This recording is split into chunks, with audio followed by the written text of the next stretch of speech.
안녕하세요. 환율과 투자의 네오2056입니다. 역사적으로 미국 주식시장이 가장 크게 하락한 것은 언제일까요? 바로 1929년 월스트리트 대폭락과 1933년까지 이어진 대공황입니다. 1929년 10월 25일부터 그해 말까지 미국 다우존스 지수는 무려 40%가 하락합니다. 1930년대에는 대공황이라는 경기 침체로 미국 다우존스 지수가 80%가 하락했고요. 피셔 방정식으로 유명한 미국의 경제학자 어빙 피셔는 1929년 미국 주식시장이 하락할 수 없는 고원지대에 도달했다는 말을 했습니다. 하지만 그는 미국 주식 대폭락과 대공황으로 모든 자산을 잃고 노년의 궁핍하게 생을 마감했다고 합니다. 금융의 역사는 똑같지는 않지만 비슷한 패턴으로 반복되는 경우가 많습니다. 이는 바로 금융과 경제도 모두 사람들의 욕망들이 쌓여 나타나기 때문인데요.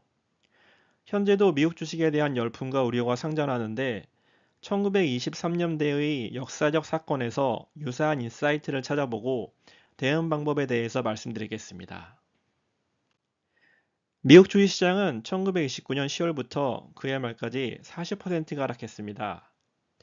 1931년까지는 주식시장이 과대 하락에 따른 저가 매수로 다시 반등하는 듯 싶었으나 1931년부터 다시 하락하여 1933년까지는 80%가 추가로 하락했습니다.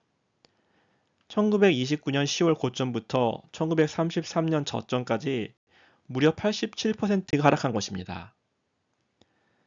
1929년 주식 대폭락의 원인은 대출을 끼고 무리하게 레버러지로 투자한 개인들이 많았기 때문입니다. 현재는 금융 시스템이 잘 갖추어져 대출을 이용한 거래는 잘 통제되는 편입니다. 그렇지만 2020년 코로나 이후 전 세계적인 투자자들이 미국 주식에 투자하는 것은 쏠림 현상이라고도 볼 수 있습니다. 주식 거래 플랫폼의 발전으로 이제 전 세계 모든 개인 투자자들이 미국의 테슬라나 엔비디아 같은 테크 기업들의 주식을 투자하고 있는 것입니다. 한편 1929년 주식 대폭락의 원인으로는 그 당시 과도한 밀 생산을 들고 있습니다. 전 세계적으로 밀 생산량이 급증하여 농산물 원자재 시장에서도 밀 가격이 급락하였고, 이는 주식시장에도 연쇄적으로 영향을 미쳤다는 분석인데요. 그때나 지금이나 금융시장은 긴밀하게 연결되어 있습니다. 이는 지난 8월 값싼 일본 엔화로 차입하여 미국 주식에 투자했던 전 세계적인 투기자금, 즉 엔캐리 트레이드가 청산되면서 시장에 큰 충격을 주었던 것을 연상시킵니다. 1929년 월스트리트 대폭락 이후 1933년까지 미국 주식 하락하는 데에는 여러 가지 여파가 있었지만 경기 침체에 따른 미국 경제와 주식시장에 침체가 가장 큰 영향을 미쳤습니다. 그 원인은 1920년대 호황기에 철강, 건설, 자동차 등 과잉 생산을 들고 있습니다. 하지만 주식 대폭락으로 재산을 잃은 사람들은 이런 실물 경제에 소비가 불가능했습니다. 더군다나 1920년대에는 도시만 더 잘 사는 불평등이 크게 심화됐는데요.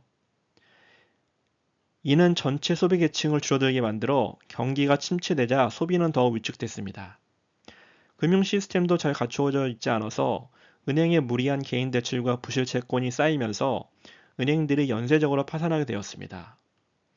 이런 상황에서 정부는 당시 자유방임주의를 표방하여 사태를 방관했습니다. 심지어 1929년부터 1933년까지 재임한 미국 대통령 허버드 후보는 미국 경제가 악화되자 미국 기업들을 보호한다고 다른 나라에 더 높은 관세를 매기는 스무트 올리 관세법을 적용하여 세계 무역은 더욱 위축되었고 오히려 경기 침체를 더 깊어지게 했습니다. 현재 2020년과도 유사한 점이 많이 보이는데요. 먼저 지난 2년간 인공지능 AI라는 이름으로 빅테크들의 과잉 투자가 이루어졌습니다. 대기업에 많은 부가 쏠린 반면 미국의 고금리 정책으로 많은 중소기업과 자영업자들은 힘들어졌습니다. 트럼프 2기 기본 정책은 자유방임주의입니다.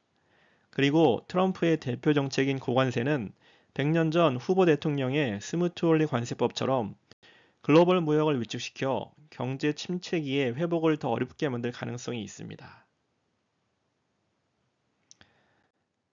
1920년대와 같은 미국의 대폭락, 경기 침체를 헤쳐나갈 수 있는 방법은 어떤 것이 있을까요? 바로 미국 장기 국채에 환노출로 일정 부분을 투자하는 것입니다.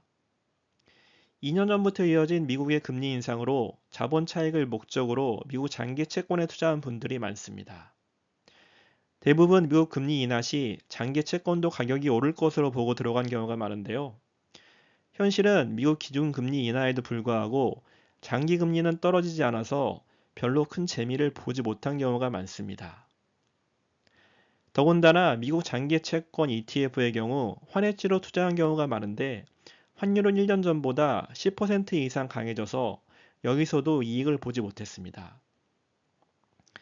하지만 미국 주식을 장기 보유하실 분들이라면 주식을 지켜줄 자산으로 미국 장기 채권에 투자하시길 권해드립니다.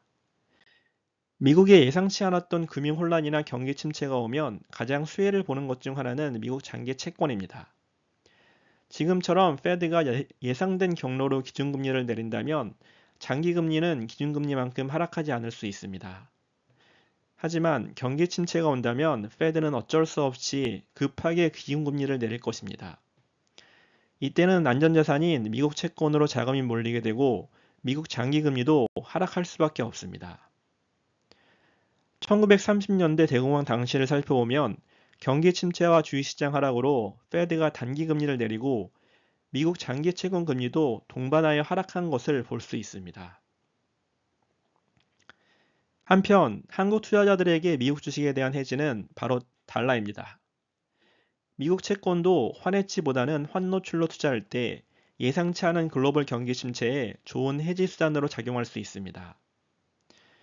미국 주식과 달러의 상관관계를 살펴보면 2000년 닷컴 버블, 2008년 글로벌 금융위기, 그리고 최근 2022년 미국 금리 급등기에 S&P 500 지수는 큰 폭의 하락에 있었지만 달러는 원화 대비해서 크게 강해진 것을 볼 수 있습니다. 즉, 미국 채권을 환노출로 투자했을 때 주식 하락에 대한 방어력이 훨씬 더 큰 것을 보여주고 있습니다.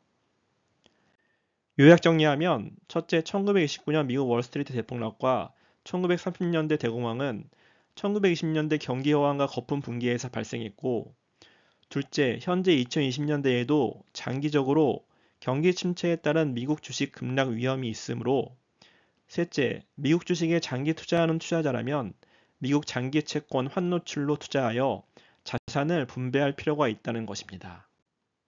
감사합니다.